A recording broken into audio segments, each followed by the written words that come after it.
fii ci Koumpentoum dafa nekk ndorte ci ay daje yu ñu war a amal ci région de Tambacounda muy Goudiri mais aussi Tambacounda loolu nag li ko sabab mooy projet boo xam moom lañ naan Sen Résilience nag Union européenne moom moo ko financé ànd ko ak fondation Konrad Adenauer mu nekk ci en partenariat ak Timbuktu Institute muy benn bërëbu gëstukaay bu nekk fii ci Ndakaaru di gëstu ci lépp lu xam jëm ci wàllu jàmm ak li nga xam ne mooy saxal jàmm ginnaaw gi nag ñu ñëw fii ñu ànd ak les autorités administratives commencé ko par préfet bi ak yeneen préfet yu fi teew ak ay sous préfet di waxtaan ci wàllu jàmm jooju nag doore ko ci dialogue bi mooy nu ñu mën a waxtaane ba li nga xam ne moo laal yeneen réew yi ci ay musiba yoo xam ne indi na fa ay jiixi jaaxal nu ñu mën a fexee ba Sénégal mën ci mucc yàlla ngi ci muccal di Sénégal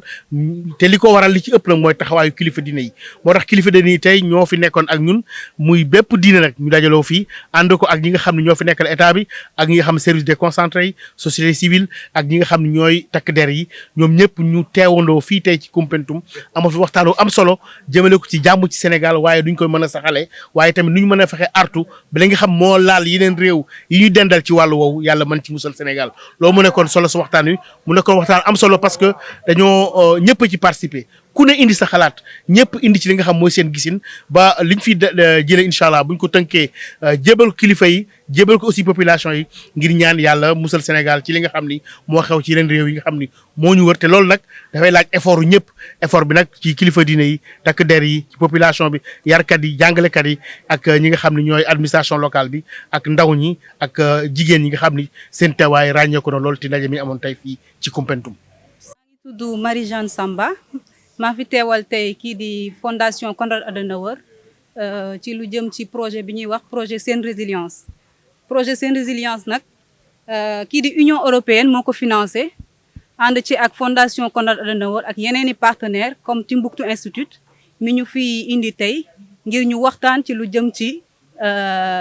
diine donc tey moo nekk ndaje bi jiitu bi nga ci ndaje yi nga xamante ne war nañ ko am fii ci Tamba donc bu ñu jógee fii Koumpentoum daañu dem Goudiri jógee foofu dem Tamba ville amal fa ay waxtaan sekk ko ak ñii di kilifa diine yi kilifa yi nga xamante ni ñoo fi teewal état bi ak ñi nga xamante ni ñoo di représentant de la société civile mooy jeunes yi muy jigéen ñi nga xamante ni ñoo nekk njiit ci ay kuréel yooyu noonu. donc projet bi nekk na lu am solo loo xamante ni ñu ngi koy déroulé fii ci région de Tambacounda ànd ci ak Timbuktu Institute ak yeneen i partenaires ci ay activités yu bëri yoo xamante ni daañ ko amal fii nii jaaree ko ci dialogue ci ay session de formation ci ay waxtaan yoo xamante ni daañ ko fi am sekk ko ak ñi nga xamante ni ñoo fi teewal dëkk bi yëpp. donc comme niñ ko waxee rek Sénégal dëkku teranga la dëkku jàmm la waaye waxtaan mënul ñàkk parce que waxtaan mooy tax ba nit ñi mën a xam ku nekk xam sa moroom li muy def li mu gëm ak lan la ŋànk donc waxtaan boobu noonu moo ñu fi indi tey pour prévenir mooy mën naa ni mooy artu ci li nga xamante ni moom moo am ci yeneen réew yi ñu bañ mu am ci biir Sénégal donc prévention la ñu nekk donc foofu la ñu toll dañoo war a prévenir dañoo war a artu dëkk bi ak ñi fi dëkk comme ça ñu mën a xam bu baax naka la ñuy doxalee bés bu ñu gisee loo xamante ni bokkul ci dëkk bi wala ay jëfin yoo xamante ni wala ay waxin yoo xamante ni bokkul ak seen gis-gis comme ça ñu mën ko teel a saafara ñu mën koo teel a wax comme ça ñu mën ci jël ay matuwaay yu war. Monsieur Ndiaye, tout d'abord permettez-moi au nom de Madame le Préfet de souhaiter la bienvenue à nos hôtes, notamment le maître d'œuvre de tout ça, Timbuktu Institute, et aussi Konrad Adenauer, qui nous ont en tout cas trouvés aujourd'hui à Koumpentoum, dans le cadre en tout cas d'une pléthore d'activités qu'ils sont en train de mener sur le terrain. Aujourd'hui, comme je l'ai dit tout à l'heure, ils sont à Koumpentoum, dans le cadre en tout cas de ce qui convient d'être appelé dialogue interreligieux. Et c'est un plaisir pour nous en tant qu'administration, en tant qu'autorité administrative, d'être là à leur côté pour les accompagner dans cette mission de sensibilisation. Il s'agit en effet d'une activité importante où il va falloir en tout cas sensibiliser la population. Je l'ai dit tout à l'heure lors de la rencontre. Aujourd'hui au Sénégal, Dieu merci, nous n'avons pas beaucoup de difficultés relativement à des conflits qui peuvent en tout cas intervenir entre différentes confessions religieuses.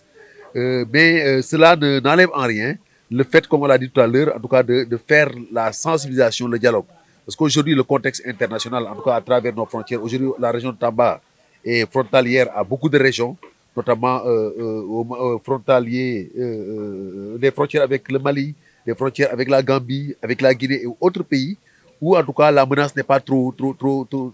éloignée. Et donc, à ce titre, il y a lieu, en tout cas, de faire la sensibilisation, en tout cas, de sensibiliser les leaders religieux pour que vraiment, en tout cas, ensemble, que nous puissions, en tout cas, prendre les dispositions idoines pour que nous puissions parer à toute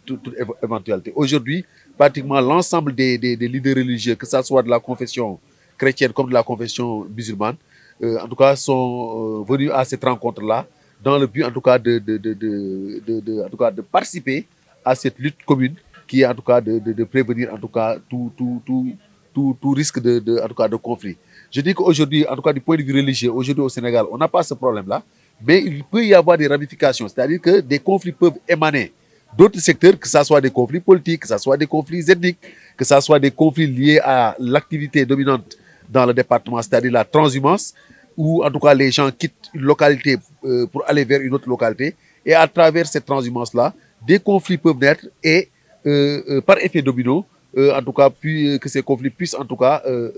impacter sur la bonne cohabitation religieuse qui existe au Sénégal. Et c'est dans ce sens-là vraiment que nous, en tant qu'autorité, en tant qu'aussi avec nos services déconcentrés, les forces de défense et de sécurité, que nous avons pris part à cette importante activité et que vraiment, en tout cas, que nous avons en tout cas apprécié à sa juste valeur. Maintenant, comme vous l'avez dit tout à l'heure, on ne doit pas se limiter à tenir des ateliers. C'est bien, parce que c'est à travers ces activités-là que la planification et autres, en tout cas, stratégies peuvent être développées. Mais au-delà de cela, je pense qu'on doit aller plus loin, c'est-à-dire aller trouver la population dans les contrées, dans en tout cas, leur lieu de vie, pour pouvoir, en tout cas, les aider. Parce que certainement, même au-delà même des rencontres, je pense qu'on peut même aider ces populations-là. Par exemple, je donne un exemple très simple. Quelqu'un peut, par exemple,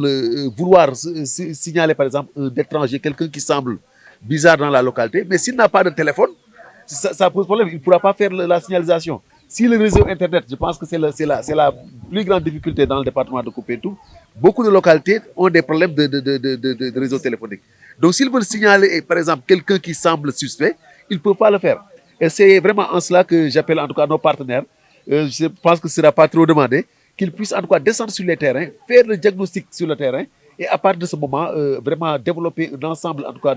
d'appui institutionnel ou bien en tout cas d'appui à l'endroit des villages pour que vraiment en tout cas les différentes difficultés qui peuvent en tout cas, qui devraient être en tout cas un obstacle pour en tout cas la sensibilisation, la détection et le signalement de certains en tout cas faits susceptibles de pouvoir en tout cas impacter sur l'entente et la communion qui existe entre les religions puisse être en tout cas levée et que vraiment en tout cas un travail important puisse être fait sur le terrain. Et voilà en tout cas ce que je voulais dire en tout cas au nom de Madame le Préfet. Remercier en tout cas le curé qui a vraiment en tout cas voulu prendre part à cette réunion, mais aussi remercier l'imam Ratib de Koupentoum qui a aussi bien voulu prendre part à cette rencontre et l'ensemble des dignitaires, des leaders religieux qui sont présentés aujourd'hui à cette rencontre et vraiment en tout cas renouveler en tout cas nos remerciements à l'endroit du partenaire Timbuktu Institute, mais aussi de Konrad Adenauer pour la tenue de cette rencontre. Et réaffirmons encore notre collaboration, notre disponibilité à accompagner le projet pour que vraiment, en tout cas, que dans le département de Koupentoum, que cette entente-là puisse être en tout cas quelque chose de vécu, mais aussi qui soit pérenne dans le temps et voilà, dans l'espace. Je vous remercie. Merci.